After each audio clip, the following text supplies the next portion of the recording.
Yeah, I'm ready. Wait, what did MJ say we're calling this again? Oh, right. No, I got it. I know we're live. Welcome to Monday Night Raw. Live. In person, live Raw.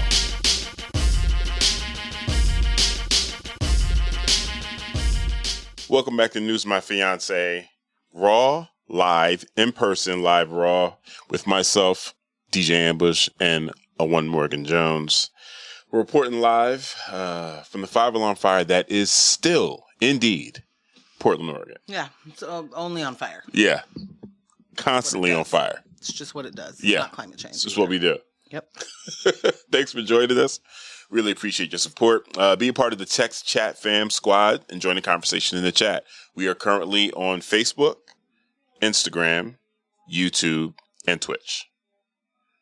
I don't think I forgot anything. Yeah. Wow. Shout out to our studio sponsors, L&J Industries, for providing this dope space for us each week. Shout out to our production team, Kyle of Residual Audio, Jess and Ross, and our remote quality controller, Michelle, for making sure that this show happens every single Monday. Mm-hmm. And of course, shout out to y'all for listening, watching, staying engaged with us.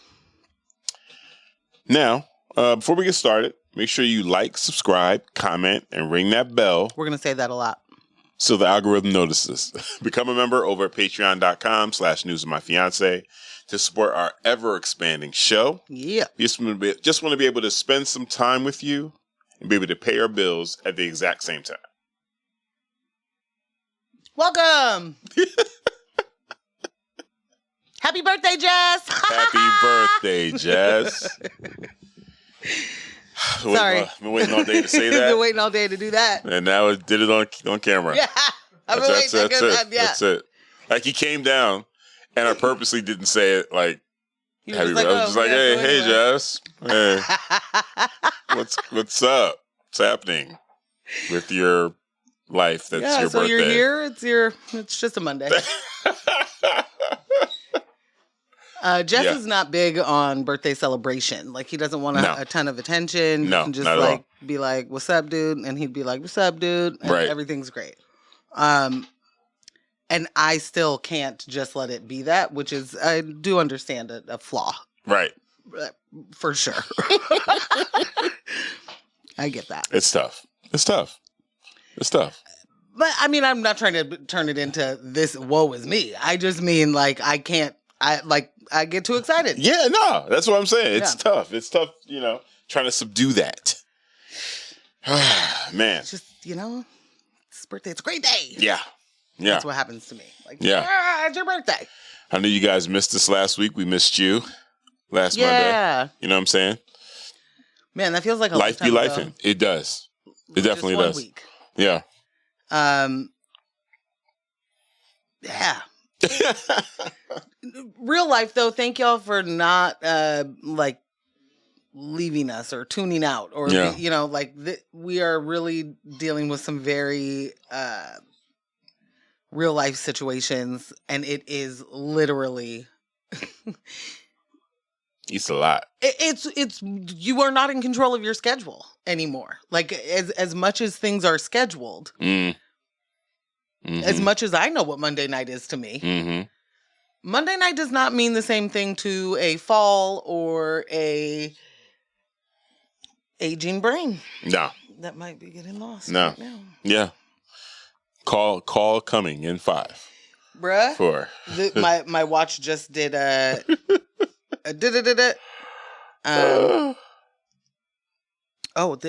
just said the mics are a little bit glitchy. Mm-hmm. So.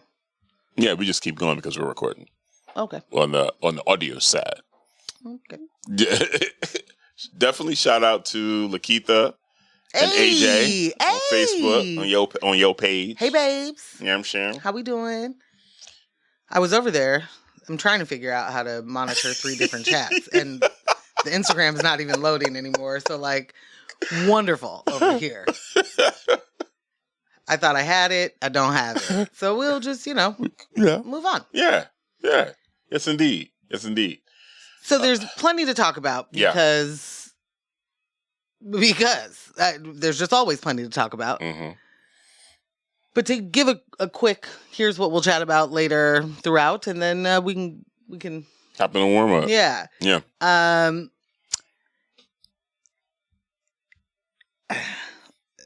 I was going to start with a different one, but I'll start with this. So there's locally sourced, free range white woman tears. It's kind of like the best kind. Is it? Locally sourced? Absolutely. Always. Always. Always better farm to table. Yes. Absolutely. Absolutely. Are those that great though? Come on. A jury ruling exposed this judge's Klan hood. Whoa! Oh no! How'd you find that? That was right there in my pocket under my robe. Yeah. Did I leave it on?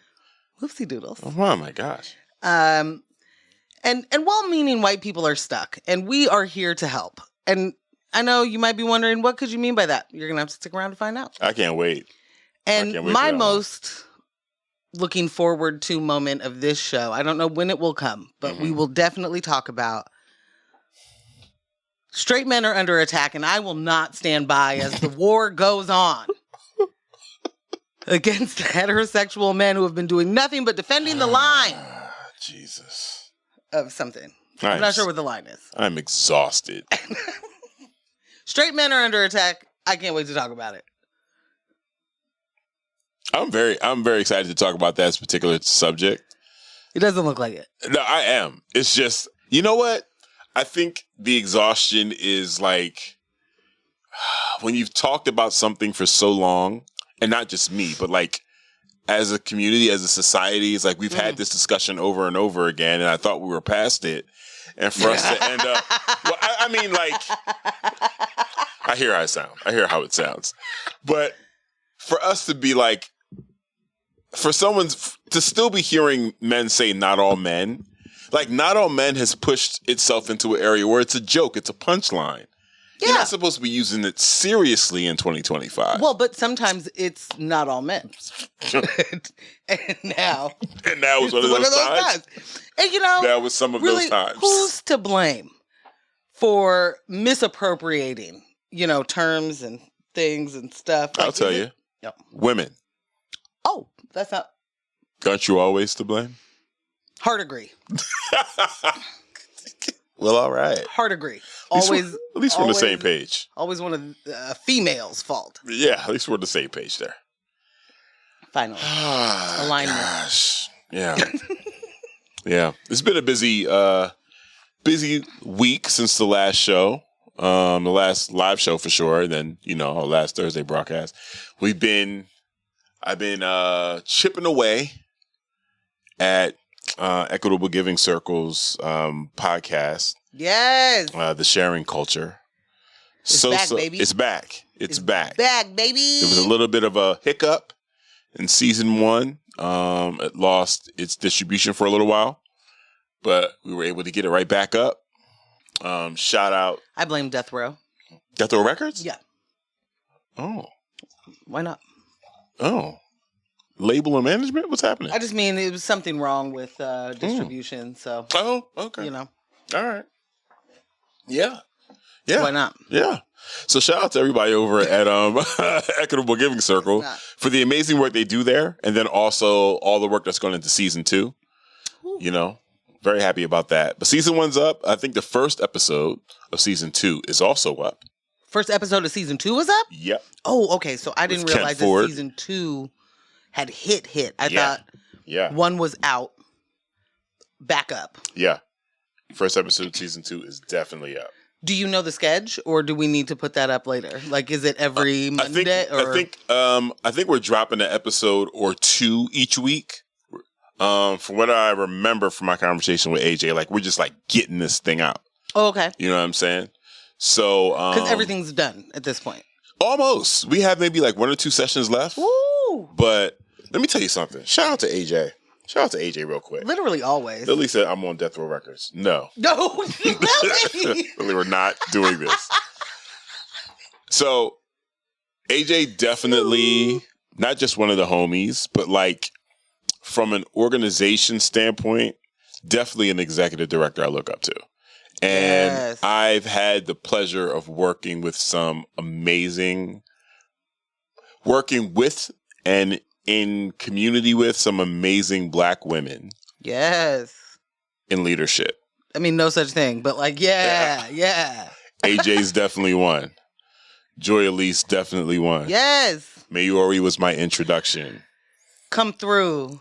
Black Star Film Festival. Definitely my introduction to what it felt like to work under a Black woman that was just like calling a billion shots at once and just chilling in her grace, making it happen. Over there looking effortless. It doesn't matter if it is or isn't. I mean, it does, of course, matter. But I mean, for the people hearing that, the compliment is how you make it look. Not necessarily how it necessarily is. Yeah, it's definitely not like, oh, it's easy work, so you got it. It's way more about the work being aligned with you. And not necessarily easy for you, but like you make it look easy. Right. So, in our last session, as we were waiting for interview subjects in between, there was a couple of things we needed to knock out. Some intros and outros and some ads and some promos for season 2.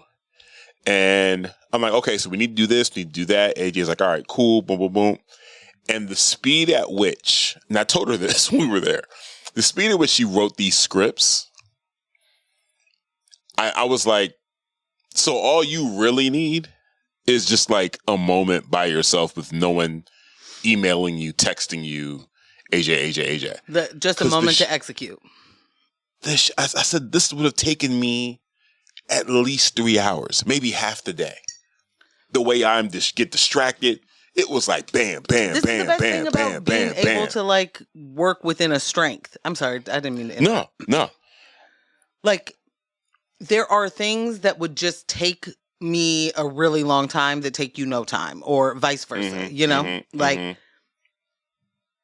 Being able to work in an environment that allows people to do their strengths and actually have the moment to execute it. Right.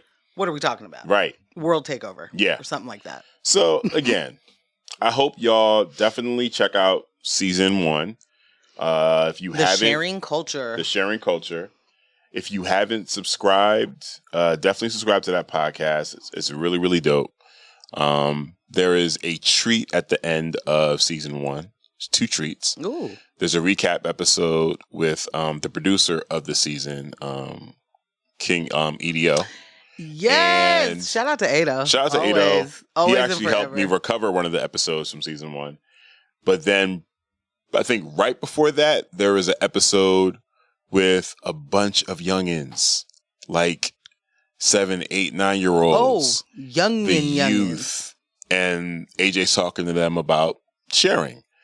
And I'm telling you, man, it was some of the most adorable. I was yeah, more of this. Shout out to whoever thought of that, who produced that episode. Yeah. Like the idea of having the conversation about sharing with kids, like, yeah, that's huge. And it was cool. She had it at the Wiggle Room. It was great. Oh, that's super. So yeah. Okay, all right, cool. Got that out. Because I could spend forever talking about toddlers. You already know. It's true. Y'all already know Uncle Am will just all day about it. Well, I'm here for a hard pivot. Yeah. And I'm gonna do it. Okay. We watched Nosferatu this weekend. Definition of hard pivot. Yeah. Okay. We've been, I'd say, excited. Yeah. To watch it. Yeah. You specifically. Hells yeah. I went to see it in the theater. Yes. It hit streaming real quick. What so even is the excited. theater anymore? The way things hit streaming so quickly. Well, shout out to COVID. I'd rather watch at home. I know. I know there are movies, The Shield has to, you got to hear it and wow. a certain way. Or... Hey. What? No, go ahead. Am I wrong? No, I guess not. No, hey, go ahead. This has been one that you've been like, I cannot wait. Right. And it hit. And I would love to know how you felt about it.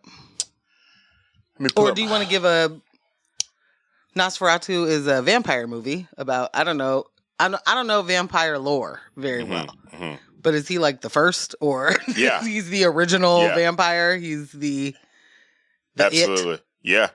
But his name isn't Dracula because Dracula is not the first vampire, obviously. I mean, there's different approaches to the story, different interpretations. Does Dracula translate to Nosferatu in another cases, language? In some cases, no, it doesn't. Not that I know. All right. In some cases, Bram Stoker's Dracula, there's a mixture of, is this the original vampire, or it's different literary takes. Okay. On the origin. Okay. What I'll do is I'll read my letterbox. First off, you letterboxed it. Yeah. I gave it 4 out of 5 stars. Okay. Incredible cinematography. Hard agree. There was an ever-present dread throughout the film that steadily increased until the very end. I could see this on the list of films that I just put on in the background to help me get centered and focused, much like Tenet. I love Tenet so much. It made me want to immediately watch Bram Stoker's Dracula, directed by Francis Ford Coppola, which is also a masterpiece. No, that also just slipped in there, which is a masterpiece. So, yeah, that's how I felt about it. I was excited to watch it with the fam. Yeah. You know what I'm saying? I am curious to, only one missing was Kay, normally. I'm curious to see what she thinks about it. Yeah. If she ever, takes a look at it. I do a rewatch with her. I do remember you groaning at the end, specifically at the end, the way the story ended out, the way a particular character met their demise. You were like, come on. What I will say is that this movie made me realize something about myself and my relationship to vampire movies. I'm curious. Not for me, dog. Okay, this is literally every single one of them is a fucking love story. That's unrequited love. I thought I was going to a horror film. I thought I was here to get scared. I thought I was about to be like the original vampire. So scary. He's in your head. This shit was so fucking boring. I don't mean that movie. I just mean in general. The vampire story is always this, must find this thing that will then give me the thing. And it always ends up being a fucking girl. God. Fucking hard pass. I'm tired. It's a blah, blah, blah. I mean... Shout out to Skarsgård. You make the best fucking monsters. Yo. The coolest, the thing. Like, you're disgusting. Yo. Like, in the best way. I mean that wholeheartedly, the best way. Bill Skarsgård killed that. He knows what he's doing. He was unrecognizable. Yeah. 1,000%. Dude. The gangliness, my God. all of it, fantastic. Yeah. I just realized, and this is me saying this, I guess I should be very clear. Okay. I've not spent a lot of time in the vampire world. That's true. I have not Bram Stoker. Stoker. Oh, it's cool. Just so good. I have not Twilighted. We don't count that as the vampire world. Don't we? It's the same fucking story, friend. I haven't seen it or read it, but I know that there's a vampire looking for a girl. That's just younger man. That's just the YA just. That's just YA guys. We don't really. No. Except for when it's the same story. I think you just have to, you got to come to grips with that. Maybe this is the, first time you're hearing it. Every vampire story I've ever seen is a love story that's boring. Like, even when it's, what did we just watch where the little girl was a Abigail? Vampire? Is that what it was called? I think it was called Abigail. Wait, I reviewed it on Letterboxd. Pretty sure Letterboxd did. Let's see there. Yeah, Abigail. I want somebody to. Is anyone in the chat? Is anyone in a chat? Can someone tell me if they understand what I'm saying about about vampire movies? Abigail, 3 stars. Okay. Better than I expected. Good casting and a storyline that made a lot of sense. Wow. You stopped us to tell us that? What? Yeah. Good casting and a storyline that made sense? After watching a bunch of movies, like the one we watched 2 nights ago, storylines that don't make sense. Was that 2 nights ago or was that last night? I don't know. What's the movie? Speak No Evil? Oh, that was the night before. Yeah, but yeah. Shradash. Man. Yeah. That's a fail. Man, that was bad. You guys didn't know you were tuning in for movie reviews. It wasn't, whoa, that's so bad. It's so disappointing. Yeah. Yeah. It was a waste of James McAvoy. And for us to still get that type of story in 20 and 25, nah. You could have saved that budget and just did something else. Man, that's crazy. That's exactly how I feel about Nosferatu. Yikes. I just wanted to see your response. I don't feel that way. I mean, I did not have as much fun with it as you did. But what I figured out about myself is that when it comes to vampire movies, I keep thinking there's going to be a thing that this is the scary one. This is the one that's going to get me. Like, I'm going to, And then it is legitimately like this lightweight, very creepy, but also some weird, like... So it's the romanticism that you just like, I don't want any of that in my vampire stories. It's crazy that you interrupted me to say that, because I was literally about to say, it's creepy, but it's romantic, supposedly. That wasn't shade. I wasn't coming at you when I said that. I literally was like, that's wild, because that's it. This is supposed to be romantic, but this is just like coercion and also mind control. Like, that's not romantic.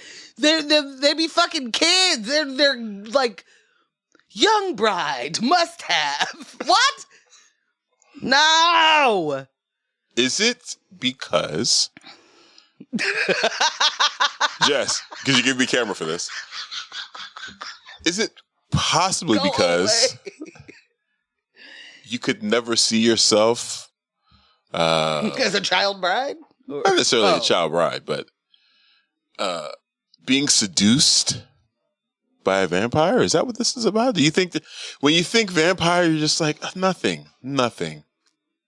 Well, I'll tell you this. Everything we see of a vampire is a hard nothing. Even the ones where it's like, whoa, swoon, he's so fine. No, that person looks actually like he's dead. Crack the code. I cracked the code. I know why. I know why you do not find vampires attractive. I can't wait to find out. Other than, sometimes they look kind of, haggard. They're literally not alive. But some of them, I know why. Most vampires, and hear me out here. Not all, or? Not all, but most of them are billionaires. And that's such a turnoff to you. You can't see past the riches. You can't see past all of the emeralds and yeah. They're just adorned with all the rubies and gems. You don't like it. You're like, look at this billionaire SOB. You obviously have been living for 5,000 years. Yeah. And you stole that from someone in Egypt a long time ago. I can see Great question from Instagram. PDX Brown. None of my internet is working. Shout out to Cam. Was the Lincoln Vampire Killer movie a love story? Never made it to the end. Abraham Lincoln Vampire Killer? Jeff? Save me. You don't know of this I'm sorry? Abraham Lincoln Vampire Slayer. You don't know this amazing film? Okay, I want you to remember me when you ask that question. It's quite entertaining. It's kind of like a Guy Ritchie take on Abraham Lincoln as a vampire slayer. I believe there's a lot of slow I might motion. watch that. You're like, oh, Abe's nice with the axe. So he's Van Helsing. Yeah. Meaning he is not a vampire. Precisely. He is a hunter. Yes. But he is no Guillermo. He's no Guillermo. But he's nice with it. Yeah. I mean, okay. And if I remember, the majority of the vampires are white supremacists. Where? Like always or what? No. In this particular, in the Abraham Lincoln. Oh. Yeah. Oh, they're the Confederacy? Yeah. That would make sense. Yeah. If it's... Yeah. Oh boy. Yeah. Cam, is that what happened in that movie? I've never seen it. Oh wait, he said never made it to the end, so he don't know neither. Okay. Shout out to Brandis. Where? Shout out to Giovanni. This is on your Facebook. They're liking, loving. Okay, Brandis will probably never see this, but baby, I love you. I miss you. I can't believe that you just popped up on here. That's my Texas life. You know, shout out to Angie for having amazing best friends that she made when she moved, because then I got some great friends when in the deal. Super sweet. Yeah, for sure. Yeah. So shout out to Brandis. Baby, I love you. Yeah. Yeah. I would definitely recommend for anyone that hasn't seen Bram Stoker's, definitely. Nosferatu. I hadn't seen the original Nosferatu in black and white. Brianna had. She said this was a pretty good adaptation of it. And yeah, I think I'll probably check it out now that she said what she said about it. I can't remember what, I think she gave it a 3. There's an interesting thing that has started to happen in our household, and that is we, as a family, watch a movie, and we are all excited to watch that movie. But then only those two talk about what they liked about the movie, and then they letterbox it. Yeah. And then I'm left out in the cold, and nobody cares what I think about it. So I get to come on here and say, vampire movies are whack. Inaccurate. Cinematography was fucking incredible, though. The cinematography was bonkers. It is what kept me engaged. The imagery was incredible. Acting, incredible. This is me having an issue with understanding. Every single one of these things is this. So it's not them setting me up for failure. It's me. I'm like, yeah, a terrifying thing would be a non-mortal thing that can bite you, drain your blood. I still feel like, depending on the vampire show or movie, the rules are different. So I don't know if really what's happening. Do I die now or am I immortal? Unsure. You know, it changes by director. Let me ask you this. Does immortality, is that in exchange for wanting love in your life? Do you lose one as you gain the other? Because everything I've watched from one of these movies is like, what does it matter if I have all this life but can't find the love? Right? Is that not every single one of them? It's all a fake. Okay, that's romantic. I won't say that's every single one of them. I know you don't mean that. But what I'm saying is... Let me ask you, have you ever watched the movie Forgetting Sarah Marshall? Great. There is an underlying theme there. A Van Helsing vampire musical that Peter is writing. Terrible. He has summed up every single thing. And I didn't realize it. Right. Just a immortal... looking for love. That's what every vampire is. When you live that long and the people you do love keep dying off, you're going to keep looking. This is someone who used to be human. Yeah. And, I get it now. And I think what I'm saying is, now that I get it, check it out. I don't need to. All right. Not really. If I'm looking for a horror movie or I want to be scared. You said there was an overwhelming dread the entire time, and I would say I wouldn't use that word. Anticipation, maybe. Okay. But I knew what the dread is that the vampire could come and make you one, and that's it. That's the extent. All right. So, we've gone way too long on the vampire movie. My bad. That's on me. So that's on me, friends. At the end of the day, he loved it. Morgan is officially endorsing Nosferatu. Sure. If that's your takeaway, sure. Yeah. Sure. No, more than anything, I think if this is what people who love vampire movies love, I think you should watch it. All right.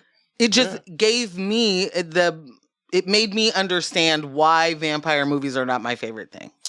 Okay, Uncle C's just said... Shout out to Uncle C's. He mentioned 28 Days Later. I love that movie. Yes. Nosferatu is not in it. Zombie joint. Yes. Yes. I messed with 28 Let Me Days In. I didn't watch Let Me In, C's. That came out. It's a vampire joint. Came out in 2010, I think he said.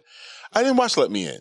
I wanted to watch Let Me In. I think so because 28 it was Days kids. Later is actual zombies though, right? That's just zombies. Yeah. Okay. But I think the reason I didn't watch Let Me In because it was kid vampire, but I heard it was really, really good. Okay, well, let's ask C's this then. I am terrified of dead kids. Yeah. That's the thing that's going to get me. If they're like, this is why Insidious and it's the one with the Conjuring. Mm-hmm. There's kids in there. Them kids is dead and they just be all around. Them kids is dead and they in there. And they in there. I can't do that. I don't like. Right? In Let Me In, is the kid like? Is this a scary movie or is it a vampire movie? Now I know to ask that question. Okay. And that so this is my thing. Okay. I want to be very clear. I think that movie is likely a masterpiece for a lot of reasons. Nosferatu? Yeah. The cinematography alone was absolutely stunning. The costumes, stunning. The sets, and the acting's incredible. Oh Lily Rose Depp was great. Oh yeah, she was Skarsgård was great. I didn't even know that Willem Dafoe was in it until he was in it. Yeah, and he bodied it. It was fantastic. Yeah. So I want to be very clear. This is not me saying that the movie is bad. It's far less about the movie and more about the genre. This is me It was that movie that am I yelling? I don't think so. It was that movie that made me understand what my issue is with the genre. Right. Okay. I love that. That's how I say it. I love it. Okay. Took me 27 minutes to say that, and I'm sorry. It's quite all right. It's quite all right. That's on me. This just in. If you live in New York, Minnesota, and Michigan, beef with Canada might cost you electricity. Your power. Your bill could go up $100, or your electric could just get shut off. Here's the thing. I want to say this. Imagine getting your electricity cut off by the brother of someone who was a crack addict in front of all of us. Continue. Doug Ford, Ontario Premier, tells Trump, what do you got here? To suck it some more. Yeah. So that's what he said. I was listening to something over the weekend, and it was someone from the Canadian government saying, no, we're taking this seriously. Trump says things, and then Republicans are always like, well, he's just talking. Joshing you. And we're like, no, y'all can play those games. We're not. We're taking this seriously. Hello. So he's talking about making Canada, the next state, and basically. Well, after Greenland, at least they have time. Right. We're going to buy Greenland first. Basically saying we're going to take over your country. Yeah. And an invasion. Right. And while the Republicans are like, oh, he's just talking. The Canadians are like, these are declarations. This is inching towards declaration of war. And this is the dumbest thing I have ever, the fact that the mainstream media isn't talking about this enough is kind of crazy. It's absolutely wild. But for real. So I have no issue. I'm probably sure I'd have more of an issue if I lived in one of those states.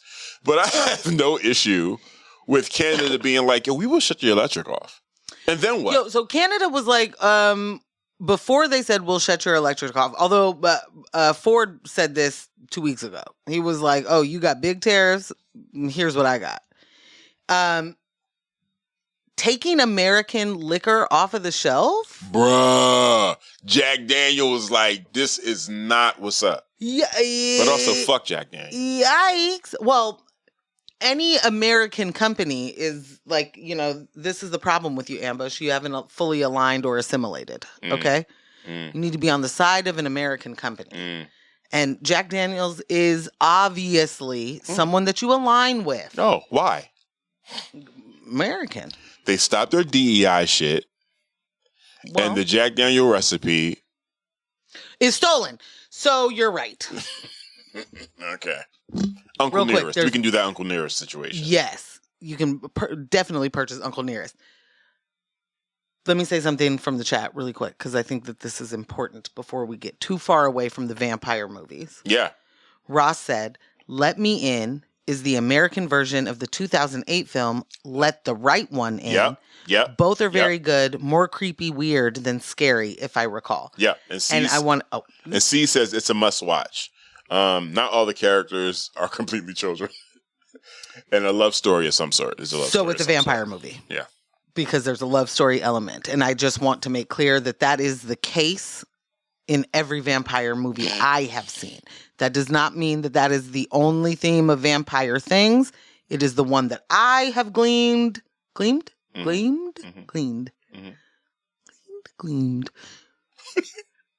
from what I have watched. Vamps need love, bro. What? Vamps need love. Vamps need love. Yeah. Yeah. Something's happening in L&J Industries on the upstairs, and I don't even know what to do about it. But the dogs have lost their minds. But yeah, I'm with Canada. Here's the funny thing to me. I'm with Canada and Mexico. Yeah, because Mexico keep just literally snatching our entire face as a country and being like, "You sit over here." Yeah, that's what these two countries just keep like. Yeah, that's enough of you. Right. Sit over here, and I'm super here for it. And then also, I live here. Right. And I'm like, yikes! Look at the consequences of someone else's actions kicking me in the ass again. Not a fan. Don't love. Do not recommend. But this is where we are. I can't be mad that Mexico is like, oh yeah, we definitely used to let you come in here with your driver's license. Not doing that anymore. Not only do you need your passport, you need a visa, you hoe. Get a visa. Go on to the onlines. Do all the things that it says on our website.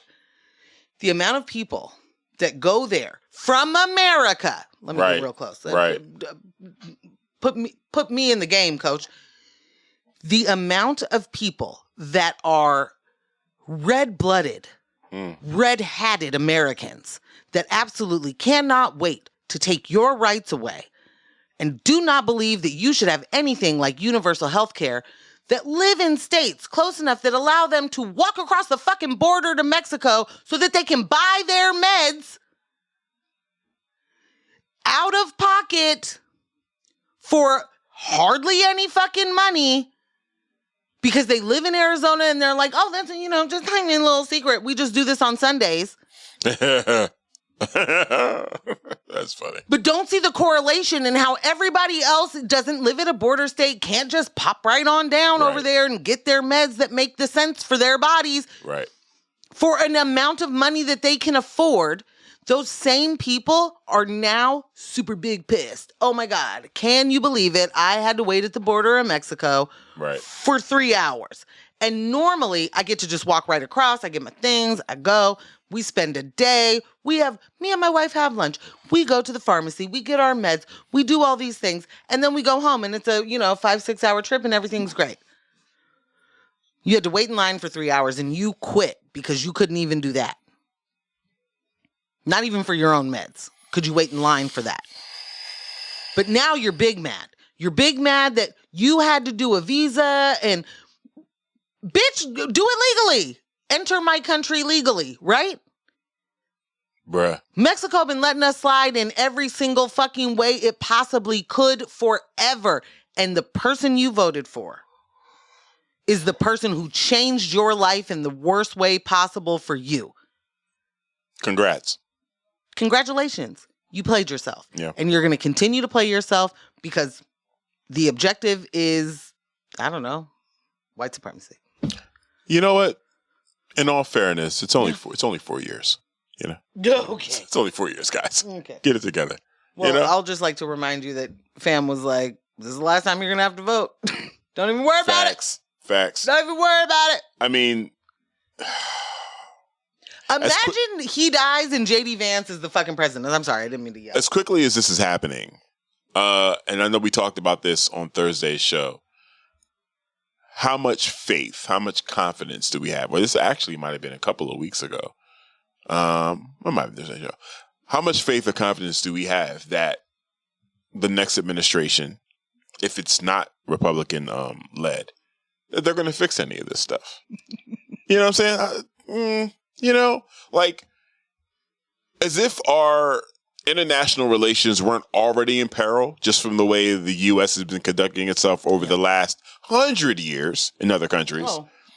We have this situation now where he is really like, he feels this is his opportunity to be the bully he's always wanted to be his entire life. He has the cards. Say again? He has the cards. Who said this? No, I'm just... yeah. Fam, this, Trump, yes. yeah. He said, I have the cards. He has the cards. Right. Like, come on, bro. Like, come on. Kyle said, let the right one in is fantastic.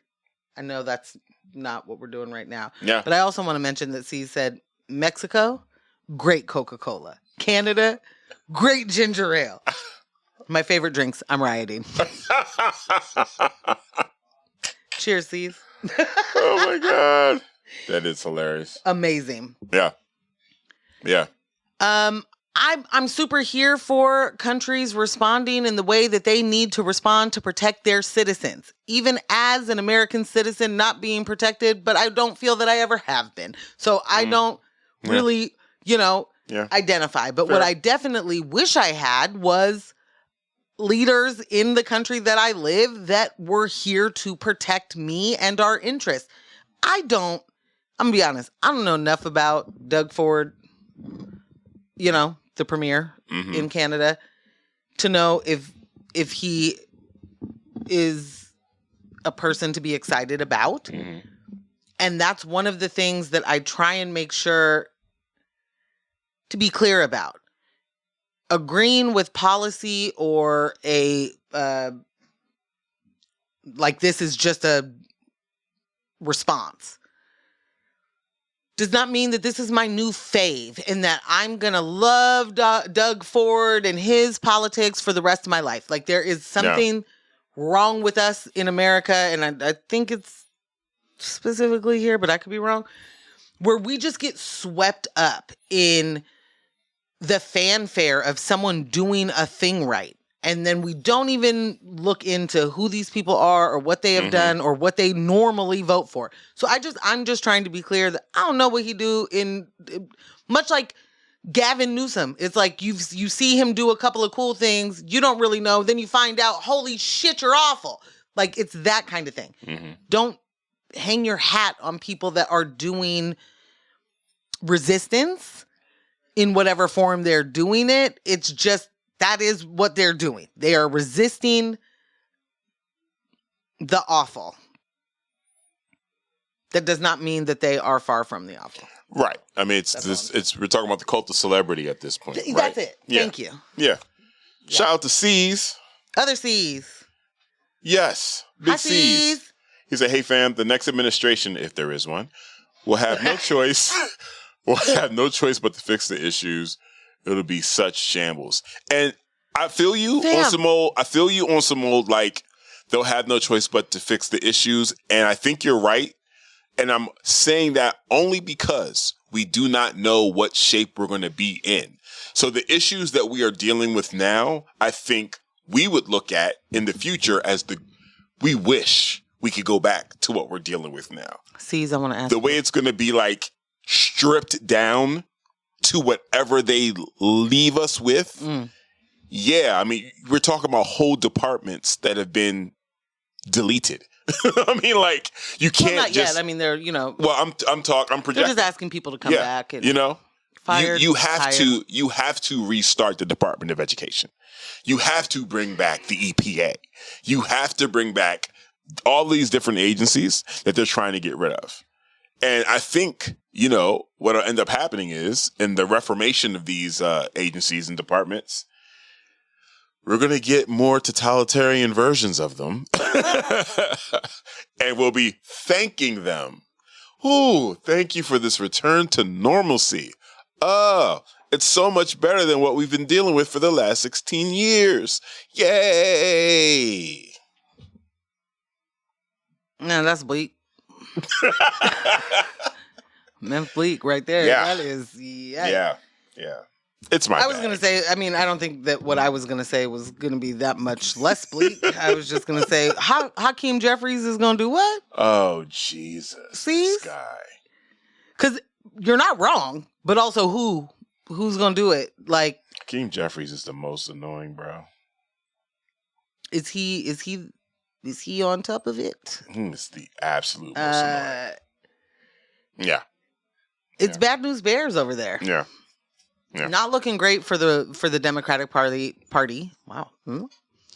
As a whole. Mm-hmm.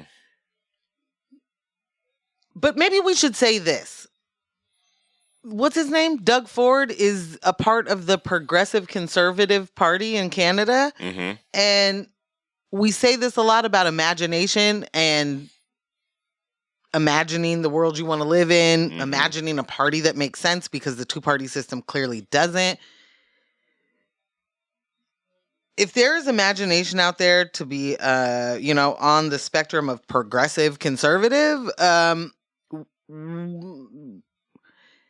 we need to expand what our idea of parties are and who can fix what. Because a Hakeem Jeffries who is able to rise to the party leader, but hasn't led anything and is literally showing us he's unwilling to. Like that, how much longer could you be a part of that party? How much longer can you be a part of what is supposed to be the resistance to fascism, but is doing no resisting? Like we're in a real shit spot. Yeah. The fucking Democrats are acting like ushers. Oh. Bringing fascism to their seat in the theater. C said, LOL at Jeffries. The Democratic leader hasn't emerged yet, but hint, hint, he's not going to be brown. Nailed it. What do you mean? It wasn't Barack Obama? Oh, man. Not only did that man we're in a post-racial nation. I don't know if you guys remember that. I think you forgot. C's, did you forget? I know who forgot. The police. The coppers? The coppers. They forgot we're in a post-racial nation. I make a point. They can never remember. No, they can't. That's somehow like in the training to not remember. Even when they have, cameras documenting the shit that they're doing. Ain't there a mayor black? Bruh. I make a point to avoid police interaction videos. I just find them extremely triggering. Yeah. Primarily because the police interactions I've been through. And then also some of the videos I've watched that just end horribly.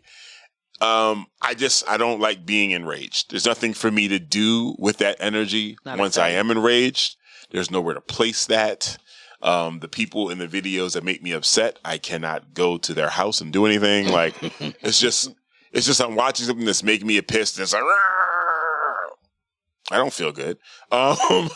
But I saw a video yesterday where a police officer pulls a black man over and just is real spicy with him. Real spicy.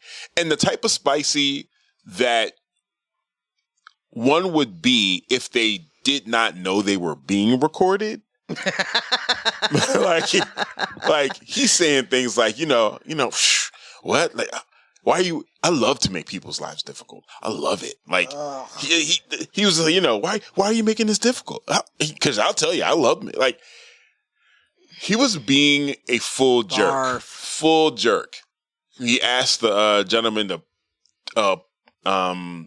to lower all the windows in the car. And he's like, for what? He's like, are you in here by yourself? He was like, yeah. Also, clearly. He was like, put your phone away. And it was like, for what? I don't need to put my phone away.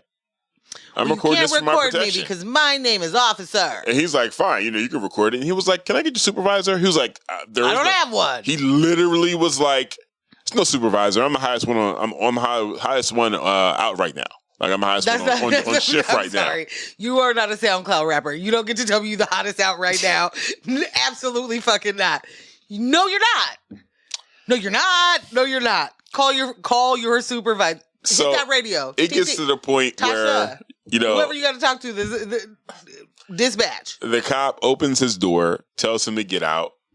And he's like, get out for what? And he's like, well, put your hands on the steering wheel. And he's like, well, which one is it? Do you want me to get out? You want to put my hands on the steering wheel? This black man's being difficult.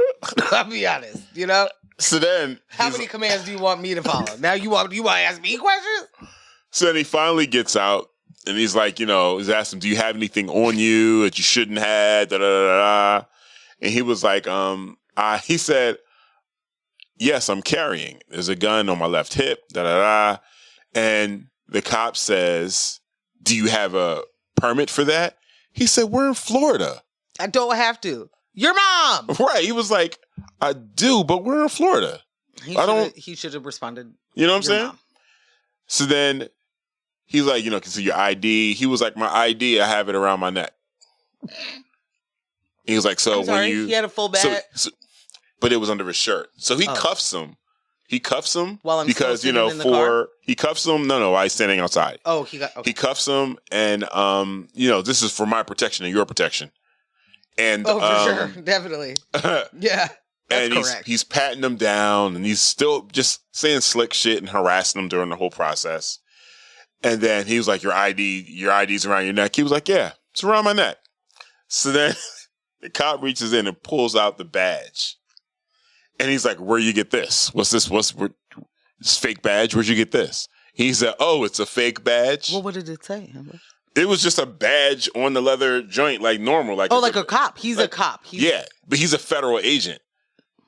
He's a whole fucking federal agent. So at this point, you could kind of hear the cop shift. How does this kind of, let's have a toast for the dirt bags? Is that how it starts? Mm-hmm. Okay. You could hear his energy shift. And he's like, well, I mean, you didn't identify yourself as a federal agent. You're like, this didn't have to be so difficult. Like, why didn't you just... And then he was like, even when I did identify myself as one, you accused me of having a fake badge. Ooh. He's like, turn around. And he gets the cuffs off him quick, fast. Oh. And he's like, this is really interesting because, we're investigating this type of activity from law enforcement. So this is going to be great. You said you don't have a supervisor that we can contact. I'm going to go to the person above your supervisor. So now he's hearing it. And the cop's like, I don't think that's even necessary to escalate it like that. I mean, it was just a mistake, That shit, now that was entertaining. That was very entertaining. I was loving it. It's absolutely a new fan favorite for me, seeing police make a mistake with other law enforcement officers, and they're like, whoa, you didn't even do them. You didn't do the thing that we said, the handshake. Like, they just don't even know what to do. Like, stop treating people like pieces of shit, and you wouldn't have to tell your boss that you treated an ATF agent like a piece of shit. Or a federal agent like a piece of shit, It wouldn't happen. You wouldn't have to worry about it. At all. Yeah. All right. We started a little late, but we're going to go on break on time. So we can come back on time. If you haven't already, hit the like button, subscribe, tell your friends, hit the comments, be active in the chat, all the things, and stay around for our topics for tonight. We already went over those in the beginning of the show. We will be back in 10 minutes flat. Give y'all some music. But we're definitely going to talk about straight men being under attack. Don't forget about that. You have to come back for that. The straight men are under attack. Attack!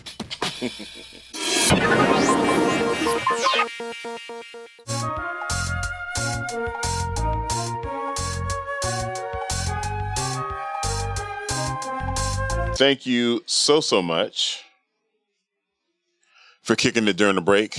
We are back. Welcome back to News My Fiance with myself, DJ Ambush, and DJ Morgan Jones. That's me, DJ Morgan Jones. She's affectionately referred to on our Thursday show. DJs Morgan Jones and Ambush. That's me. Yeah. In the first half, we talked about Morgan's love for vampire films, Canada shutting off the electricity for some of our northern states, cops being caught unawares.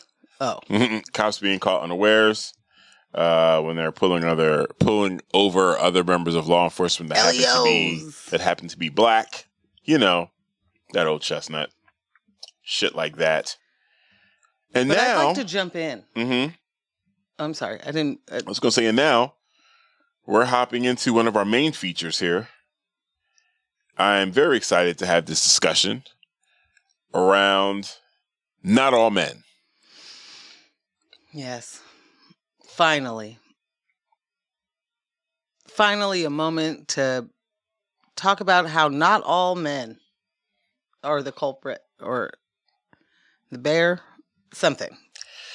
For anyone, straight men under attack. Straight men are under attack. For anyone that, I don't know, might not know what we're talking about when we use the phrase not all men, depending on your internet circles and your internet activity during the Me Too movement, there were a lot of men that felt like they were being attacked at the very mention of some of the things women were experiencing at the behest and treatment from other men.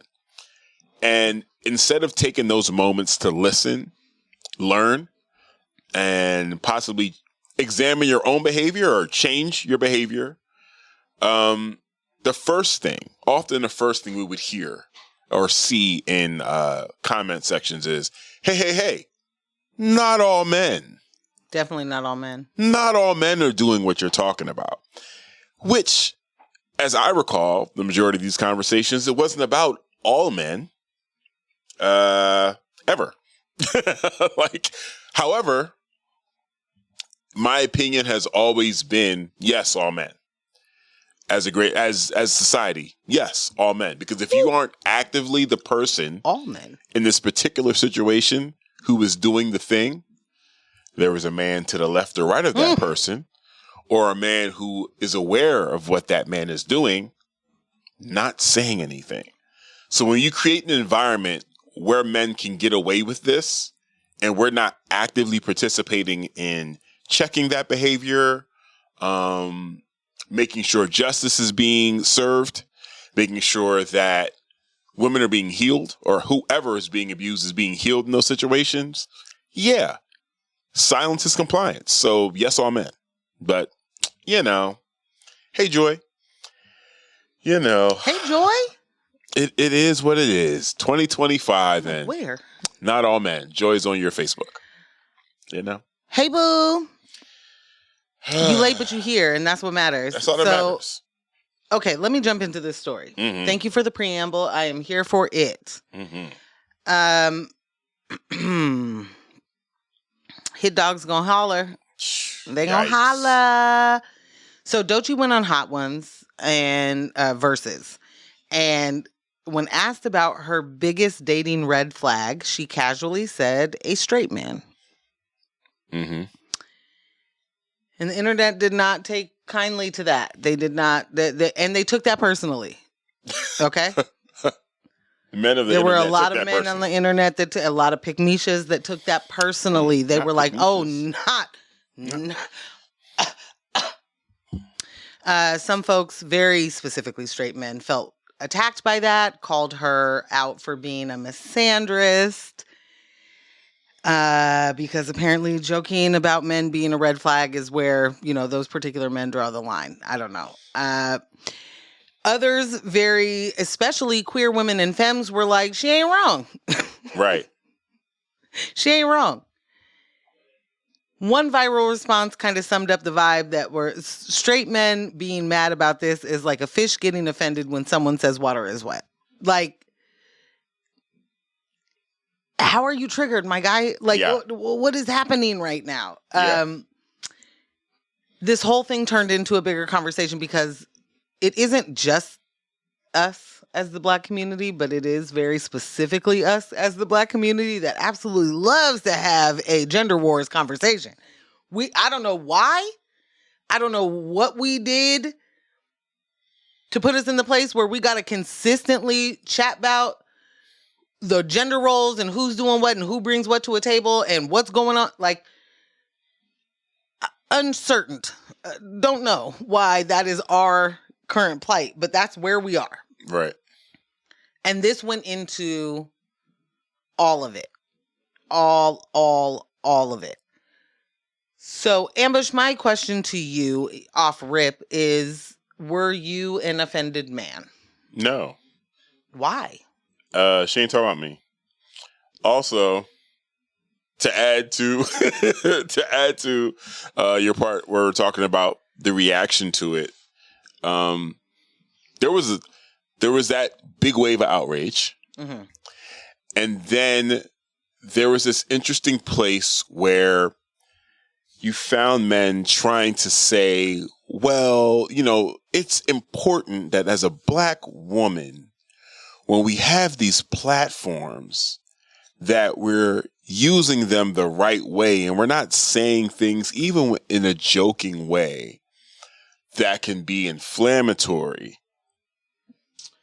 And I understand that, people have their preferences, but, it just feels like you're being extra in this moment. My initial reaction to this, she ain't talking about me. I'm not worried about it. However, again, because yes, all men, me being a straight male, if I'm a red flag for whatever reason, and this is where it's like, it's less about you and understanding what society has created because of our behavior. If I represent someone in her past that may have harmed her emotionally, physically, someone having an adverse effect to my presence is something I should try to be aware of and not take offense to, because I know I haven't personally done anything to Doechii. So I'm not going to take offense to that. But however, if straight males are a red flag for her, let that be her red flag. Let that be whatever it needs to be for her to feel protected. And you should encourage it. You should be like, man, so cis males are a red flag for you? Let's talk about it. What they do? What happened? You don't feel like sharing? Fine.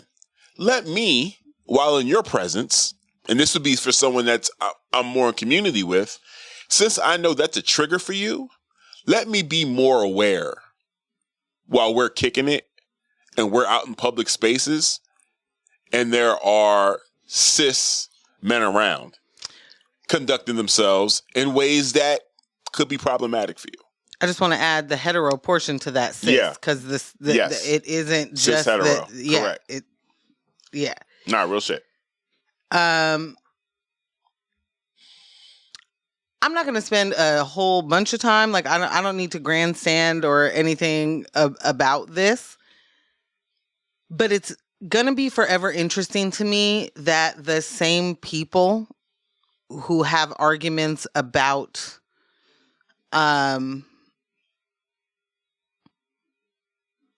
like natural gender roles that's just, you couldn't even change it if you tried. Mm-hmm. Like, that's just natural.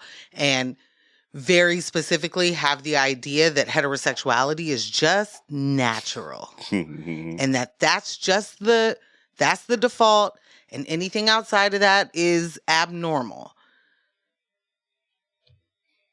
It could almost be opened, that red flag could almost be open to that. But as we sit it with just straight white men, straight men, I didn't mean to do that. As we just straight men, there is a proximity and a protection from patriarchy that straight men do not even know that they fucking have. Right. That they have no reason to even know that they're being protected, that they have no reason to even recognize it. So this is not a shot. This is not a dart. I'm not coming at straight men when I say that. You literally you have been, much like everybody else, bamboozled by every system of oppression. Right. And patriarchy hurts you just as much as it hurts other people. Maybe not just as much, but it hurts people. It hurts you as it hurts other people. Right. Because the men that jump out the window and start talking about this is misandry and you're a misandrist. What if I said, straight women were a red flag. They fucking might be to you. And that's cool. Like, at some point, you're going to have to understand what the difference of somebody's actual opinion is versus the preference you lie about. You're really going to have to learn the difference. Because there's a lot of straight men that are out here, very specifically black men and men of color, that will be like, my preference is a white woman who has no idea about your life. And you want to tell me that that doesn't have anything to do with any sort of anti-blackness or specifically anti-black women? You want to tell me it don't have nothing to do with that?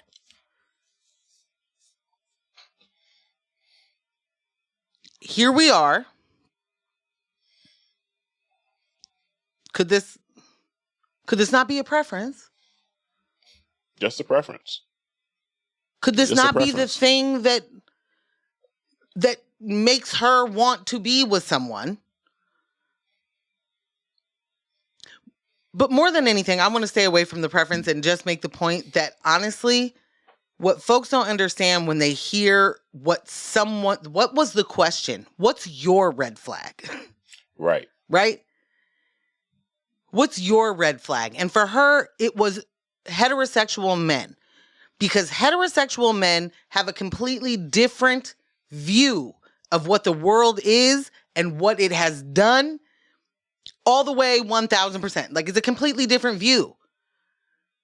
And those particular heterosexual men have to do more work to figure out that the thing that they have been indoctrinated with, they need to not only unlearn, they need to know what the real thing is. There's less of you, heterosexual men, that have done that. This isn't hard. This isn't a math equation that you can't figure out. It really isn't. Dead ass, not a big deal. Really isn't. What I can say very specifically for heterosexual black men who have been indoctrinated knowingly or unknowingly with not just patriarchy, but capitalism, are striving for the proximity to power. They cannot fucking wait to be the white man that gets to tell you that my boot's on your neck and bitch, what you gonna do about it? Your examples have not been great. Mm-hmm. So this is not me coming at folks. It is literally, the fact of the matter is, your version of what manhood is, your version of what leadership is, your version of what power is white men, and it's only for them. It's only for them. So this idea that you are going to get there by playing the game and then the bitches is going to have to serve you the way, like, it's only for them. Yeah. And you being severed from giving one fuck about women in your community only serves them. It doesn't serve you. It doesn't serve the people in your community. It only serves them. The people who don't even consider y'all men. I'm just like, be clear. Whatever your version of I'm a man and this is manhood and that's what that is, these people don't even, not even a little bit recognize what you're talking about. Not even a little bit do they know that that is what you're doing. Joyce said, maybe the ones upset are the ones whose red flags are black women who have opinions and know what they want and need. It's exactly that, though. Yeah. It's exactly that. We have been indoctrinated, and you don't think that you have been because you think that you are exempt from that. Just the same way that people think that they're exempt from being indoctrinated by white supremacy. You don't realize that shit was in your water the whole entire time. Right. You don't realize that was the shit that's the air you breathe the entire time. Patriarchy has absolutely led us to this place. It had no other place to take us. Mm-hmm. It had no other place to take you. But there are other systems of oppression involved in this conglomerate, right? And so you're only going to make it so far. You are not going to be the biggest loser or the, you know what I'm saying? Like you will not be, you will not, you are the biggest loser.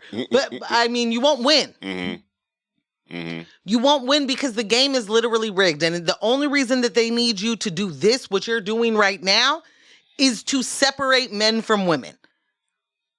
That's it.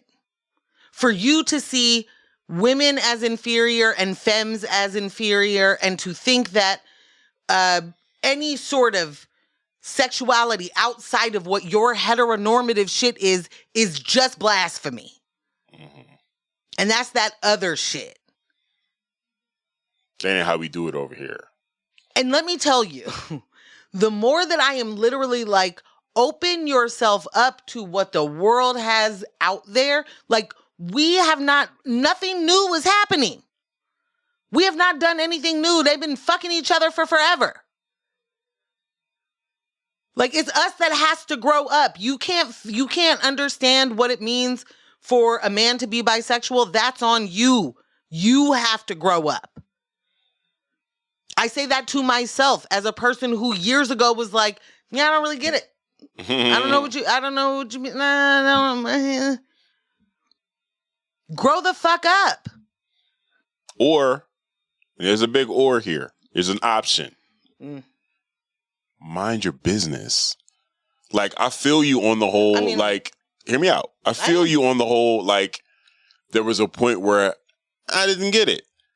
What helped me get to a better place, what helped me on that journey quicker was, one, I didn't get it. Two, if I've already decided that's not for me, then why am I so concerned? Hello. Like, Doechii is a member, because let's just bring it back down to the micro, right?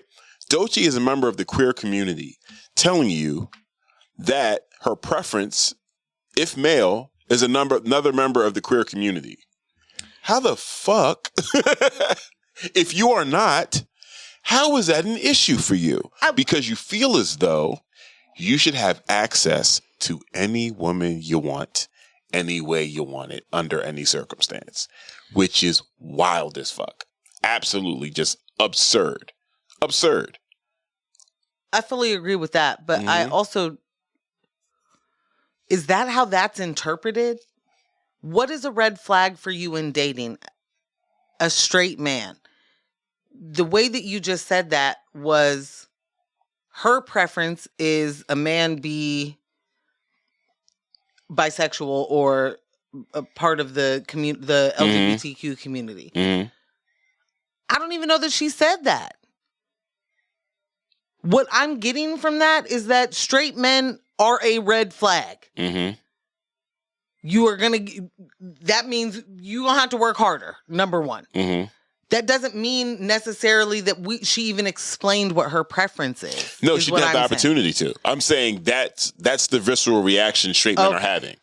You know what I'm saying? Like, yeah, this is. I'm like, it's like, oh, you cutting me out. This isn't even about you, bro. Which number one, you didn't get cut out. You didn't even get cut out. You're just a red flag, which is literally just what men are. And I really, it's 2025, ho. We have already had the conversation of would women rather be trapped in a fucking room with a man or the woods with a man or a bear? And it was a bear. Y'all got to go argue with yourselves. Like you don't have anything to say to women right now.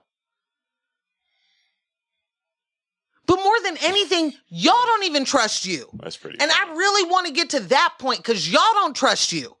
It's actually pretty funny. The reason that you are so up in arms about men doing anything or trans women is because you don't trust you. And none of us in the world have a reason to trust straight men. Not one of us. Not one of us has a reason. But patriarchy continues to play in your fucking favor. Because that's what that is. We have all been so indoctrinated and been so fucking conditioned. Well, not this one. And not that one. Not this one. We don't have any fucking reason to trust men as a whole. If you're going to generalize that y'all the most fucking dangerous people, period. And I'm being specific. Not just men, not all men, heterosexual men. Heterosexual men are the most dangerous, close up to the closeted gay men. Because close second, y'all be killing each other over there. Yeah. Yeah, them cats are dangerous. Them cats are dangerous. Yo. Yeah. So, like, in all honesty, we are not in a position over here to be having the misandry conversation. Because let me tell you, that is reverse racism. Men doing the misandry conversation is literally black people, like white people doing reverse racism. That's the reverse. Mm-hmm. It hurts when you're the default. I get it. I mean, I don't because I've never been, but I get it. Get over it. Grow the fuck up at some point. Yeah. Sex that you don't understand, not your business. But more than anything, listen to somebody who is giving you the opportunity to understand where your situation is without judgment. Right. Because that's what Doechii did. For me, straight men are hella a red flag. Y'all are not protectors in the way that you think you are as a whole. When women literally say, if there were no men, and men are like, who would protect you? From who, bitch? Who do I need to be protected from? This woman is not competing with me without you. Without the battery that you put in her back, she's not competing with me. We are not enemies. Mm-hmm. We got no problems, no beef. But y'all will literally put a battery in a million women's backs to be like, you need to go tell your friends that they should do this thing. Yep.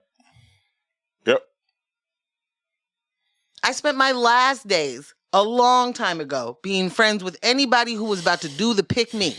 Baby, have at it over there. What I'm not going to do is tell you how the best wife I'm about to be and the things I'm about to do for you and the so-and-so.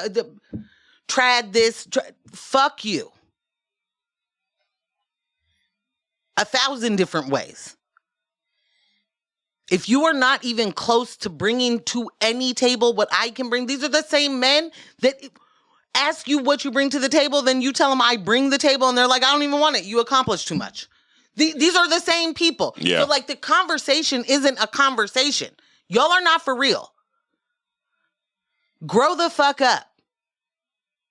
Misandry is a word that you should not have learned. You're probably using it wrong. And you are using it wrong. And I wish you would read a fucking book. And then that's not even me being like, trying to be elitist in any fucking way. Like, read a book. You feel so strongly about things. And then you do nothing about it. What does that mean to you? And we're going to get into that a little bit later with the well-meaning people mean to do well and then they need help. C said a bunch of Frank Fitz from American Beauty. Yo, some of the roles that oh man, what's my man's name? Kevin Spacey has chosen over the years. Very interesting. Very interesting. Michelle said it's like the Iron Giant. Yes, some straight men have resisted their programming, but can't expect everyone to be able to tell you apart. This applies to more than just this group, of course. Absolutely. Yeah. Absolutely. The thing is a hit dog is going to holler. And if that's what you're doing, if you're over here like, not me, and I wouldn't, and I'm a green flag, you're doing it wrong. You're doing it wrong. Because if you're a green flag, you would shut the fuck up and be like, that ain't got nothing to do with me. Boom.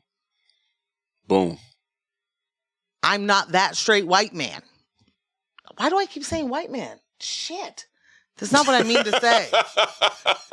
I'm going to be very clear. This is not a race thing. Even a little bit. Fuck. What happens when you have too many drinks, too many glasses of wine? I don't know. Oh my God. That's no, hilarious. But for real, like, there's a thing that really, like, and very specifically black men, I just want to say, like, y'all don't hear how that sounds like this is reverse racism? Like, y'all don't hear it? When you're like, this is misandry. I think some of them do. She's a misandrist. I think some of them do. You are the power structure, babe. It's you. And I know you don't feel like it, but it's still you. So as much as this one person could say, I don't want nothing to do with y'all, which is not what she said. But had she had said, I don't want nothing to do with straight men, period. They're harmful. Had she had said that, are you a harmful one? Quit feeling hurt when the shit don't fit. Like, if it fits, do something. Right. But unfortunately, what's happening is y'all getting hit and you're not doing anything. You're not reading a book. You're not finding out what somebody could mean by that. You're not asking one of your sisters or a woman that you care about, like, why would she say that? It's just bitches be fucking tripping and I don't know why they doing that. Cool. We right back into the same shit that we was always been in. This was a fun week-long conversation.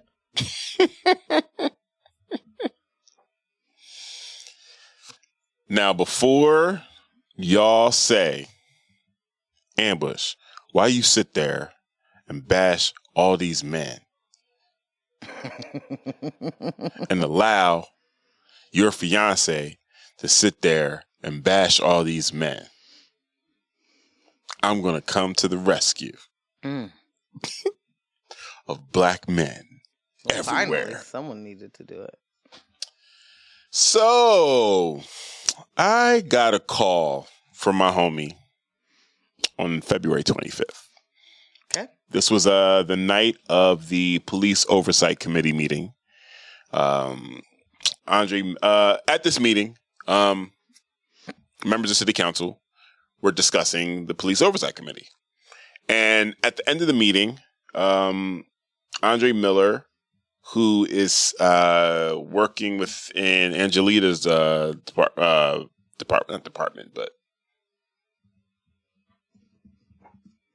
office in district. Yes. Andre Miller was accosted, I would say physically assaulted by a Portland citizen. Here's the thing. So the homie hits me up and he's like, I don't know if this is something that y'all would cover. And we did mention some of this on a Thursday story on FM, on our Thursday morning show.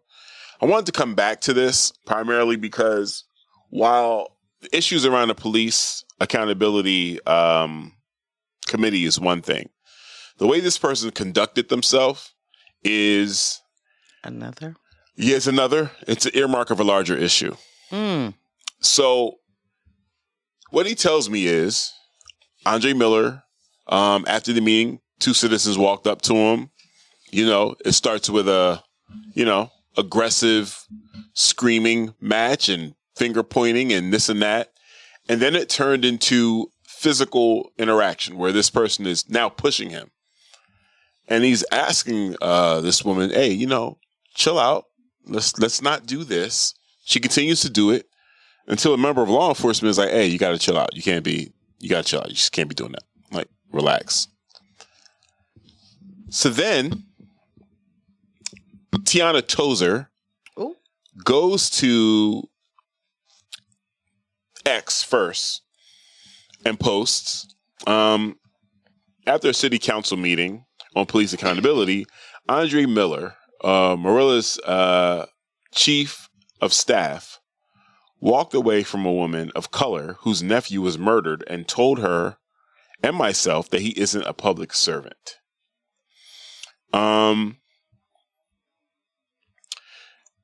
Immediately, people start responding to that tweet, and she took a screenshot of it and posted it on Instagram, where she where people were like, listen, first off, what you're describing isn't the way things played out. Because she also mentioned that, so people were saying what we saw was you physically assaulting him. Hello. And then she was saying, actually, if I was doing anything that you guys were saying, you know, I'd be arrested, or, you know, it'd be a much bigger deal. Famous to have gotten in, right, to do something like this. It'd be a much bigger trouble. It'd be a much bigger deal than what you guys are saying. So obviously this didn't happen. Yeah. There are so many people that confirm this story, and she's blowing this up to be something that it isn't. I responded to her post on Instagram. She deleted or hid our comments. Me and the homie that hit me up, we responded to the post and said, you know, what's really interesting about all of this is how comfortable you felt physically assaulting this black man in public. Like, I find that extremely interesting. And it's wild that you left that part out the story while there were eyewitnesses. Well, I didn't do that. Because it didn't happen, so I didn't do it. Didn't happen. That's your problem, dude. So then on X, on Twitter, a local media person, Andy Chandler, who has a podcast here, says, after the vote and live stream, PNW Policy Angel staffer Andre Miller reportedly harassed two women who had their testimony suppressed or eliminated, including a woman who lost a relative to homicide. So I responded. I said, as a member of local independent media, we have an obligation to report as honestly as we can, because we can't count on larger media organizations to do it. What you're spreading is the exact opposite of what happened and what was observed by several people in attendance. Now, Andy also runs in the same circles of Andy No. Andy No. Oh, Andy No. Oh, Andy Chandler runs with another than Andy. Andy No. Okay. Andy squared. Yeah. Love it. Right. I think Andy Chandler wants to present himself as someone who is more down the center, where Andy No, we know where he is. Like, he's just 100% a soldier of white supremacy here in Portland. Yes. But my thing is so more for the Tiana Tozers and the Angela Todds of Portland, the white women. In this particular situation, she accused a black man in response to her being held accountable, or awareness being brought around her actions of actually physically assaulting him. She turns the tables. She already accused him initially of something he didn't do. And what immediately came to mind was, for me anyways, was Emmett Till. Hello. Immediately. Hello. I can't imagine how many times a white woman has accused a black man or a young black child of something they did or didn't do, simply because knowing the consequences, especially in those times, knowing the consequences, right?